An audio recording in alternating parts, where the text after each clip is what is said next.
Welcome back, everyone. Titanic, the Artifact Exhibition, now officially open to the public at the Imagination Station in downtown Toledo. Now we all know what happened that fateful morning, April 15th of 1912. But what goes into putting all the artifacts together and developing the history of the display that goes into really an incredible situation down at the Imagination Station that we hope that you check out. Teresa Costas of the exhibition is here now, gloves in hand. Good to see you, Teresa. Thank you for coming in. Thank you for having me. We did our show live there on Thursday night, but I thought it'd be a good time to get the word out to the Sunday morning viewers here about this exhibition. Really fascinating to go through. And if you're a fan of history and the Titanic story, it's going to take folks a while to get through. Absolutely. It really, if you're a fan of history, Titanic, technology, romance, science, right? There's really something for everybody. Here we are over 101 years removed from the sinking of Titanic, and people are still just as fascinated by the story, and the exhibition really speaks to everybody. This has been a success in other markets, and the Imagination Station has worked to bring this here. What makes it so successful? What makes it engage, captivate the public? Well, the exhibition has been touring for almost 18 years and been seen by more than 25 million people worldwide. And I think that's really a testament to the story of Titanic. It has truly transcended generations. And our exhibitions are the only place where you can see authentic artifacts that have been recovered from the wreck site. So in order to experience the story of Titanic like nothing else, these exhibitions are really how you can do that. Yeah, and you just happen to bring some of the artifacts happen to bring with a couple you. with So let's go through it. Not a big sampling here, but enough to get a taste of it, I think. Yes. So let's go through it, if you would. So like you said, this is just a small sampling of artifacts. The exhibition actually features over 150 artifacts. But I've brought with me a cup that would have been used in the third-class dining room. So as you can see, it's stamped prominently with the White Star Line logo. And in the exhibition, we have china from the first, second, and third class side by side, as well as corresponding menus. So you can really get a good idea of the class distinction that was so prominent, not only on board Titanic, but really part of the culture. Yeah, interesting. The butter dish in second class was not crystal, it was glass. Yes, that is true. Yeah. It was glass. You must have been reading the label copy. Yeah, we did some research for this. Okay, now you've got some money you brought too. Yes, I brought some currency, a $10 bill. The United States hadn't gone to a nationalized currency in 1912. Individual states and banks were printing their own money. But what's really interesting about this is obviously the fact that it survived, that it's a fiber at the bottom of the ocean for nearly 100 years. And any paper products or textiles, postcards that you see in the exhibition survived because they would have been recovered in something made of leather, like this leather wallet that we have here. The wallet's in tremendous shape. In tremendous shape because the tanning process that was used on leather contained a chemical that repels the microorganisms at the bottom of the ocean, so they can't eat through the leather. So while they're iron-eating microorganisms that are really consuming everything, they can't eat through the leather. So it's exciting for our organization whenever we recover a suitcase, a trunk, a wallet made of leather, because its contents inside are remarkably well preserved.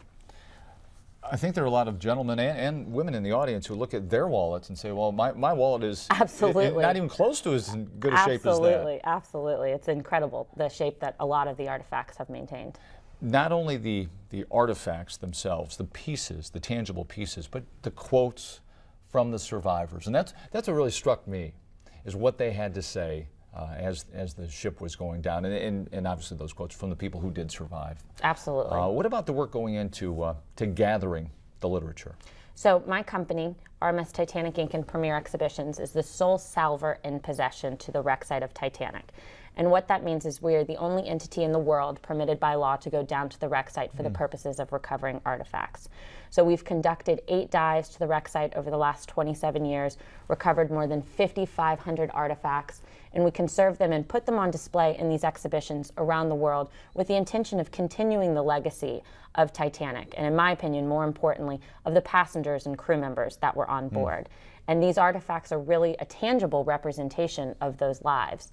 And whenever I'm asked what's my favorite artifact, it's never the biggest or the most expensive. In my opinion, it's the personal objects, a pair of glasses, shoes, that to look at, it reminds you that these were people just like you and me with hopes and dreams that were either ended or forever altered as a result of the sinking.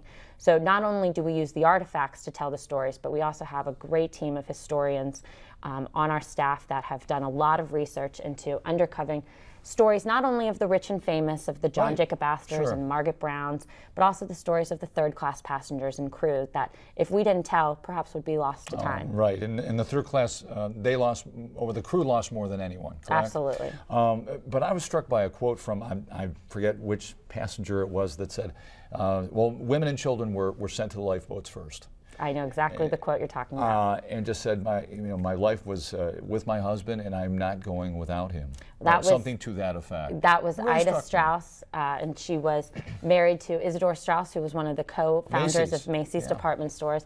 Everybody likes the story of Jack and Rose, but that wasn't a real story. But there were love stories come on on, that Titanic. wasn't real? I break a lot of hearts when I tell people that. But there were love stories of actual passengers like Isidore and Ida Strauss that are just as compelling. Thought that was beautiful. And you brought a boarding pass, too. Everybody gets a boarding pass, right? That's Tell me right. what that's all about. So when you arrive to the exhibition, everybody will be given a boarding pass that has the name of an actual passenger that would have been traveling on board Titanic for her maiden voyage. So it has your name, your age, class of service, maybe a little bit of information about where you were traveling or why you were on board Titanic. And the idea is you essentially assume the identity of this passenger as you travel through the exhibit, which is really a walk through the life of Titanic.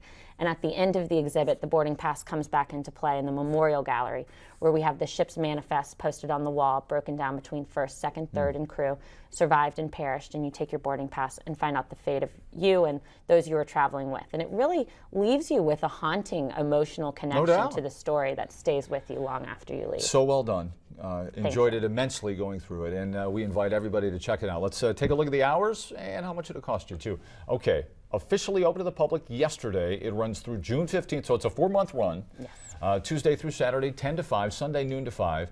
And now the ticket prices, 13 to 64, looking at 19.50. Seniors and then the kids get in a little bit cheaper than that. Members, great rate for members. And the group rate is $13. Congratulations on this. Thank you very much. It truly is fascinating for fans of history, science, the Titanic itself. Teresa Costas. Thank you. Thanks for coming in. We're going to come back in just a minute and talk a little sports today with Dave Hackenberg from the Toledo Blade right after this.